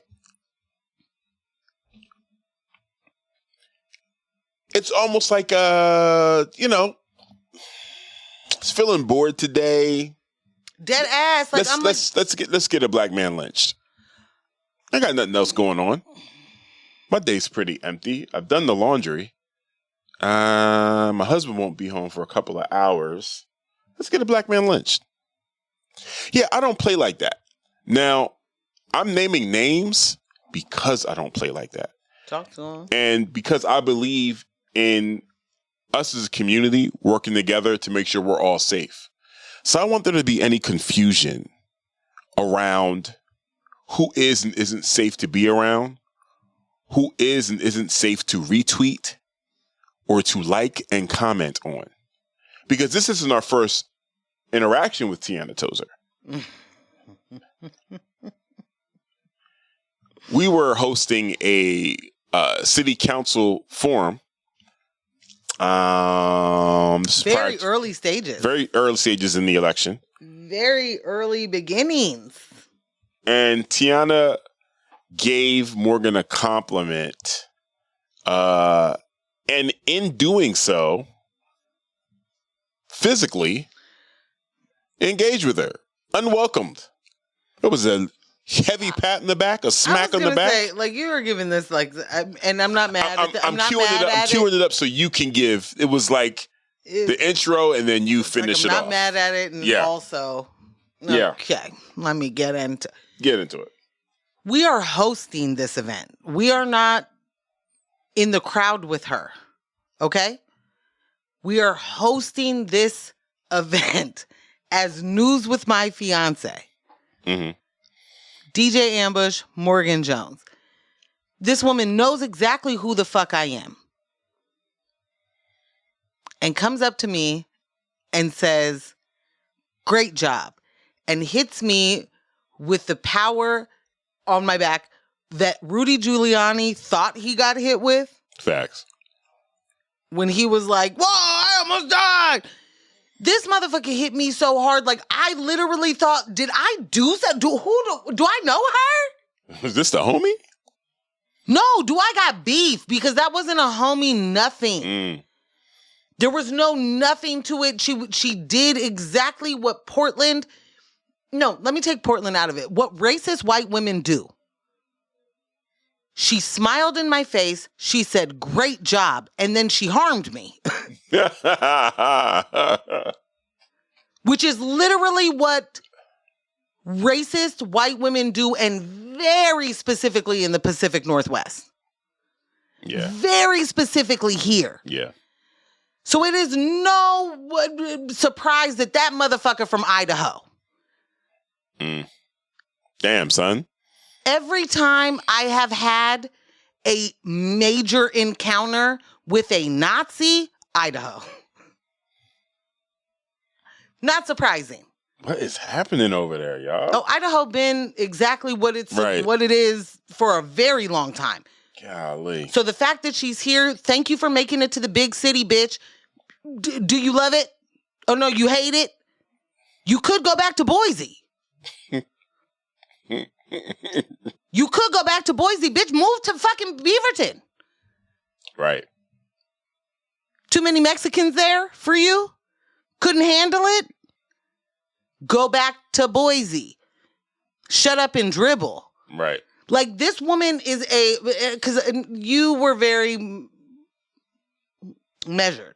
I'm going to say that this is a person who weaponizes identity more than any other person that you could ever meet. And that is exactly what conservatism is.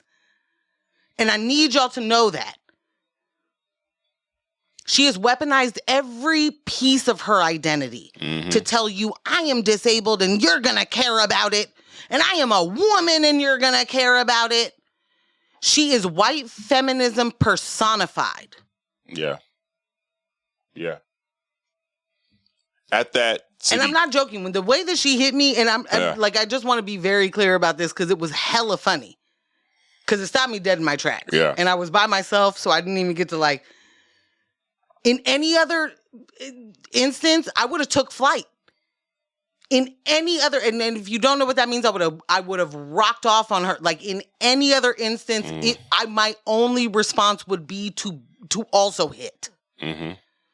Because that is the kind of hit that woman gave me. Mm-hmm. And this is what it means to be a black professional any fucking where. Wait, what just happened? What does this mean to the rest of my things? What does this mean to tonight? What does this mean for tomorrow? Right. I got too many things to think about. Because this is the kind of woman who the next day, if I would have knocked that woman out, she would have been like, black bitch hit the disabled lady. And I would, you know what I'm saying? Like, it would have been crazy. 100% facts. 100% facts. At that same... Would have been crazy, but you out here poking chests, right? You out here patting backs real hard. You slapping me hella hard in the back and you poking this man in the chest. You are literally looking for it. Begging. begging for it. And go ahead, because I don't want to. Yeah, no. So what I was going to say was at that same event that we were hosting, there was time for Q&A at the end, and people were asking the candidates, their position on different issues.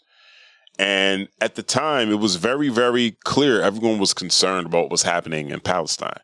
So they were asking, where do you, where are you on this issue? Where do you stand? Can you condemn Israel's actions? And again, at this point, we are in the Q&A. So there's a line of people that are waiting to ask questions. And this person, we're almost near the end. And this person is asking, in the middle of asking this question. And Tiana and the person that she was with, they both were extremely loud and interrupting this person. Rude. And we're just like, oh, okay. Like, who cares? Who cares? This isn't a local issue. And we had to take a moment. I had to take a moment to explain, hey, listen, this isn't, you had a time to ask your question. This is this person's time to ask their question. 1, chill out, be respectful. 2, I don't play like that. Like, I will very quickly. We'll be done with all of this, babe. But I will very quickly go into instructor ambush, uncle ambush. Exactly. We're going to have respect for each other ambush. That switch flips for me very, very quickly and very easily. I need order because I don't like playing with chaos. We're not doing that. So you interrupting someone else when no one interrupting you, because you won't allow people to interrupt you, because you're constantly talking the loudest over everyone in any moment, I'm not playing that game. So that's what we're not going to do. Because everyone may not be in a position to be able to speak up for themselves and push back. But if I'm there and I'm seeing this happening, we're going to stop it. So that was the end of that event. And it really reframed for me the interaction that Tiana had with Morgan earlier in the event. Because when she smacked you, that was like during the break, I believe. No, during one of the intermissions. No, that was the end. That was the very end? Oh, okay. I thought it was during one of the intermissions. She left. Or maybe it reframed the entire situation. I think that's exactly what you meant. After the fact. She left early because there were still questions going. And many of those questions had to deal with how potential city council people felt or what they would do with what was happening in Palestine at that point. And this is the beginning, right? Right. And she and her homies were like, boo, tomato, tomato. This isn't local. We don't care. And I kind of have a feeling that she would be super pumped if she lived in Huntington Beach, California, where they were like, we're not a sanctuary city. We don't care about any of those things. Absolutely. Fuck Palestine. I feel like she would be fist in the air. Absolutely. Right? I have full confidence in that. Full confidence. So, like, she is a person who just weaponizes identity. She's like, I was a para-Olympian. I've done a million things. I have overcome adversity, which means anybody else should be able to do that. Right. And there is something very specific about white women and their like ability to just infantilize fucking anybody around them. Anybody. Including the man that they're like, I can't wait for you to fuck me. Like they are willing and ready for anybody. Mm-hmm. Number one, the idea of you being like this global issue that is real big and bad, not important to me, red flag. Red fucking flag. Out of here. Like, I don't need to know anything else about you. Out of here. The only reason she was at that meeting was to be able to say, I'm a disabled, so what are you going to do for me? And I'm not joking. I do not mean that in any sort of way that like, this is exactly what she was doing. Okay, you got to the that's and the that's and the that's. When are you going to get to me? Right. This is the same woman who is the reason why anybody was ever sued about tents on the sidewalk. Right. Like, this is a local menace. Those local free-range white woman tears are fucking harmful. In the community in which you live, if you live here, but has no problem weaponizing her diversity for money. Right. You can hire her right now as a diversity fucking trainer for accessibility. Imagine fucking that. Imagine that. And I'm sorry for yelling. Both of you, your ears have to hurt. Apologies. But imagine fucking that. That this is the group of people that will tell you that identitary politics are so bullshit. Right. But that's literally the only people that traffic in that shit. I do not have to tell anyone I'm a black woman. Look at me. Right. I don't have to put that in my resume. I'm not getting jobs because of. But somehow this dirt brain doesn't understand that she's a part of DEI twice over. Right. Doesn't understand that you as a white woman has benefited more than anybody else, but then also you're disabled. So also you are that's what DEI is for. Inclusion means everybody, baby. None of us are free until we're all free. That is what I live by.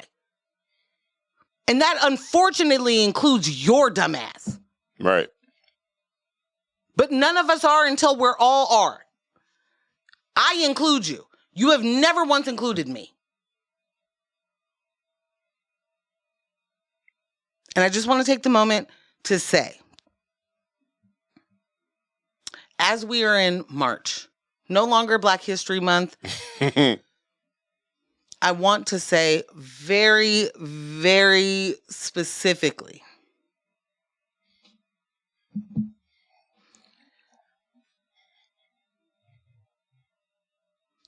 the Black history that we teach ourselves is important.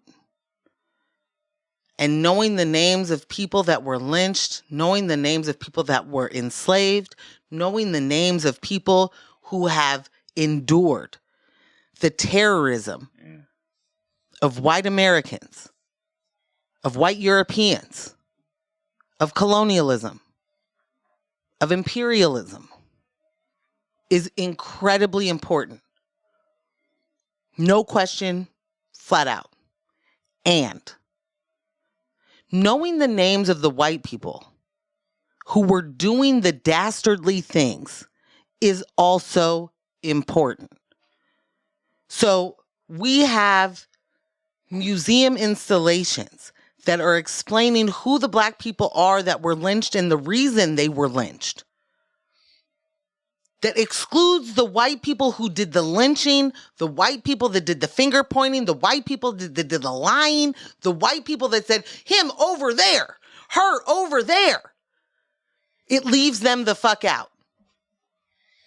And it makes it Black history for the people that died and questionable for anybody who had a hand in it. Right. And the fact of the matter is, every single one of those Black people that was murdered by a white person is not just Black history, that's white history, that is American history, that is European history. And we deserve to know the names of those people who were doing what Carolyn Bryant did, what Tiana Tozer does.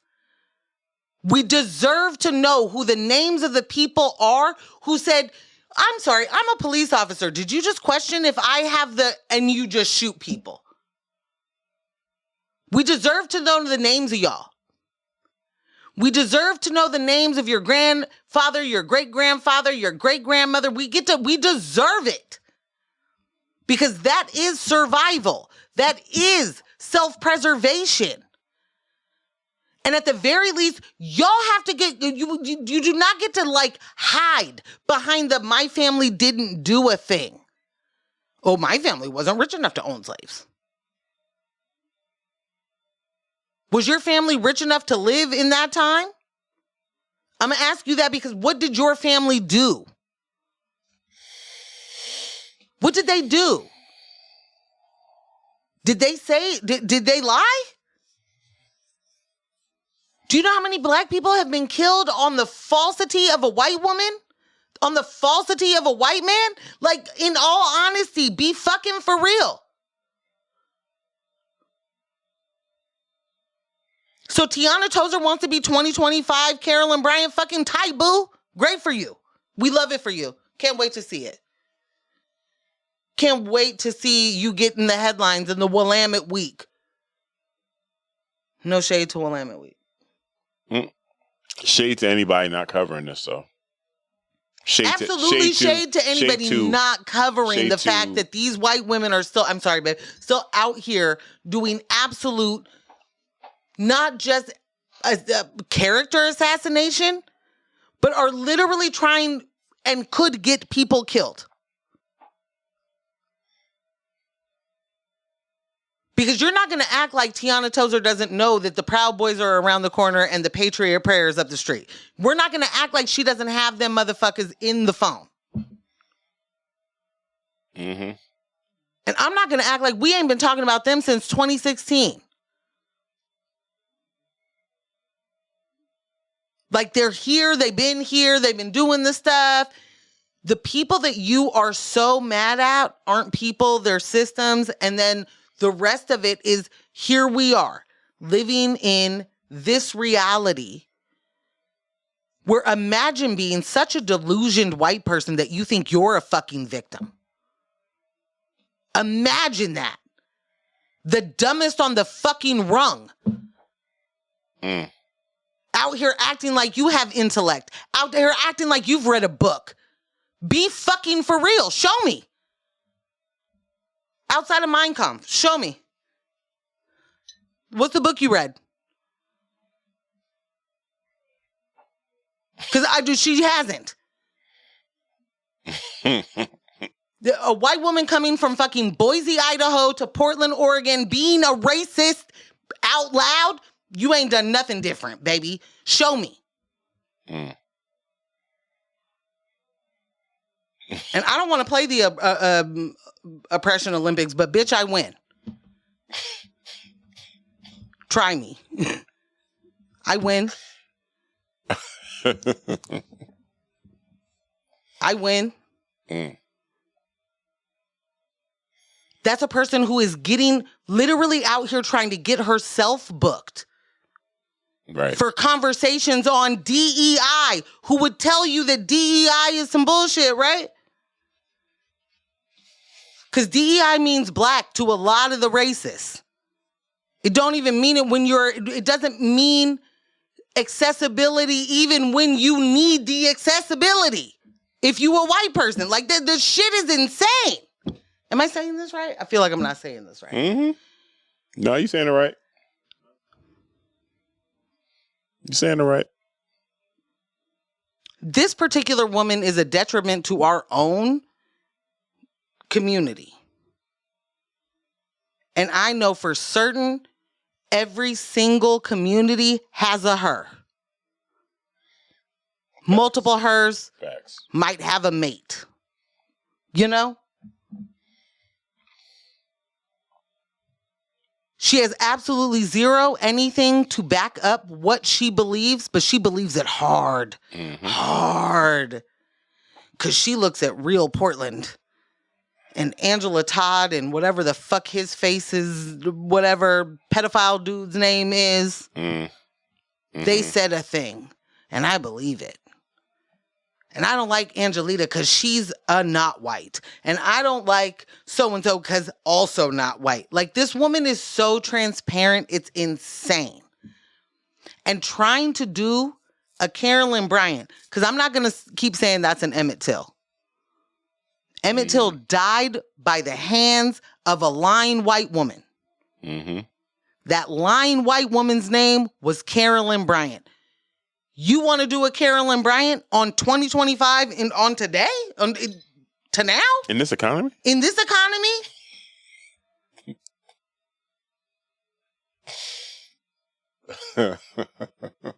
That's what you doing? I thought Nathan Vasquez cared about crime. You know what I'm saying? Like, assaults happened. Please don't mention that vampire. Battery happened, and you was like, I don't see no eyes. I can't see anything. Never heard of it. This black man's probably the problem, though. This isn't a matter, and I'm sorry, we're now way over, and I will wrap this shit real quick. This is not a matter of not understanding or unconscious bias. This is literally the point. That woman very specifically with her friend, because Ambush, you didn't mention, she weaponized the indigenous woman's identity as well. Mm-hmm.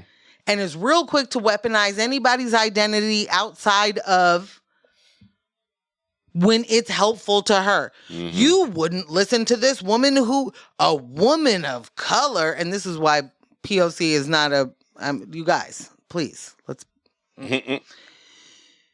This woman of color, you wouldn't listen to this woman of color who was impacted by gun violence?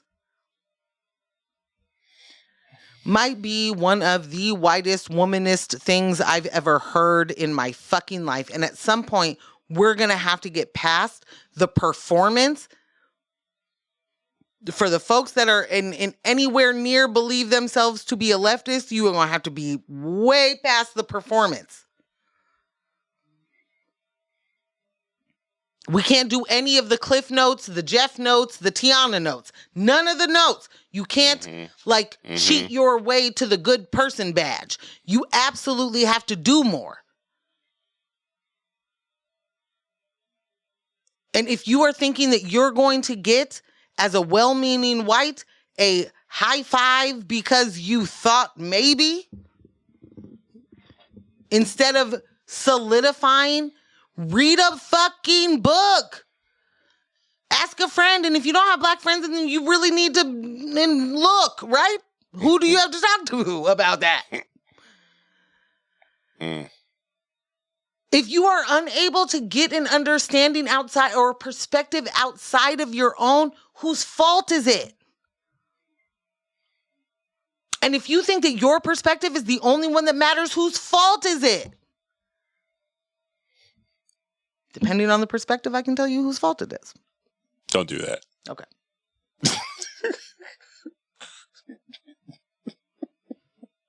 I don't feel like I got in that woman's ass enough, but I'm going to leave it at that. Because I'm still big mad at the way that I let that woman hit me. Like, I really should have turned around and popped her. Like, she should have got popped, dead ass, no question. And here I am thinking about, I want to continue to be able to do these things. Yeah. I care about my community. God fucking forbid that I want to be able to facilitate a conversation between community members. Right. But this motherfucker shows up and she disrupts no matter where she goes because that's the bag. That's the thing. She gets to sell that to whoever the 3 people that follow her, that believe in the things that she's saying. Yeah. But add her to the list of white people's names that we need to know that are harmful for black people. Dead ass. Because she is from a lineage. And I feel like we deserve to know those things. We are watching law enforcement today say things like, you didn't respect my authority. Well, they got hung for that before.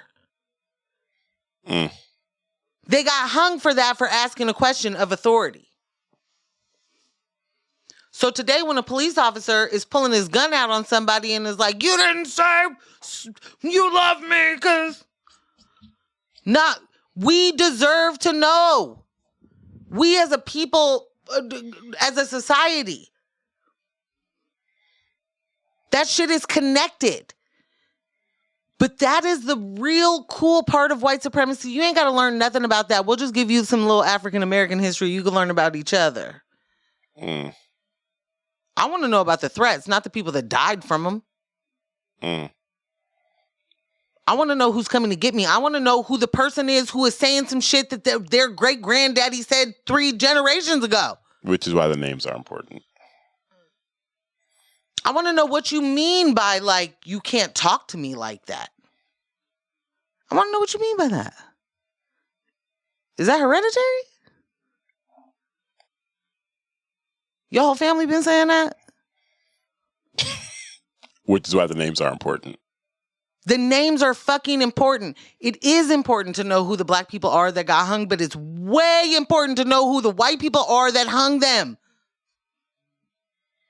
And that's what white supremacy does. That's what patriarchy does. It can literally cloaks the people that are the monsters and makes you look at the fucking victims. Mm-hmm. And that's what we need for everybody to understand from this. Sorry, 15 minutes over, my bad. Talked way too much. I hope I didn't take everything from you. Shut the fuck up. Well, don't, because you got to close the show. Wonderful. We're done. Did it. Happy birthday, Jess. Is March 9th the day that Biggie died or his birthday? Damn it. Jamie, could you tell me? Yeah, when? Shout out to Biggie. Most for me though, you know.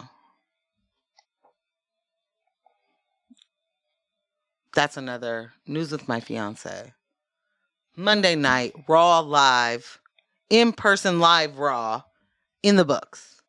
Thank y'all for spending this quality time with us. This episode was made possible by our in-studio crew. Jess. Yeah. And Ross was also here a little bit earlier. Setting this up. You know what I'm saying? Making the technical side of things a little bit smoother. And our remote staff, Kyle G of Residual Audio and Michelle. Thank you so much. Shout out to our studio sponsors, L&J Industries, for providing this dope space each week. And of course, big thanks to all of you watching, listening, and staying engaged across all platforms. Really, really enjoy you guys kicking it with us in the chats. Nah, for real. It's really, really important, you know, that we're able to engage with you. And it keeps us informed on what does and doesn't matter to you. And I'm happy that we have that same community with our Thursday morning show. So, yeah. And since this one is video, you know, we'd really love if you told me if you liked my hat or... No, okay. Just kidding. Okay. Stay engaged with us all week. But do you like my hat? Terrible. Stay engaged with us all week. Follow us on Instagram at News with My Fiance. Follow Ambush at Scambeezy. SKAMBEEEZY. Follow me at Portland Morgan. Best Instagram name ever. Tell me I'm wrong.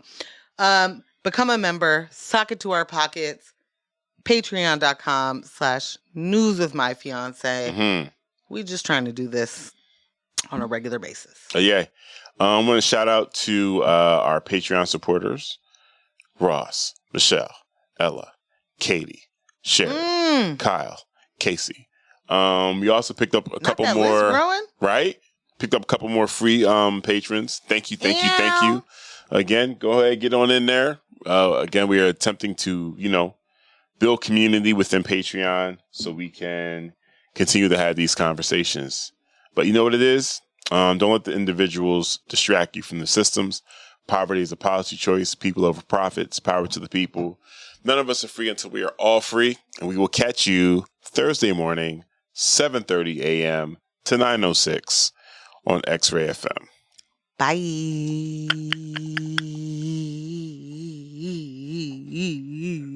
Thanks for tuning in.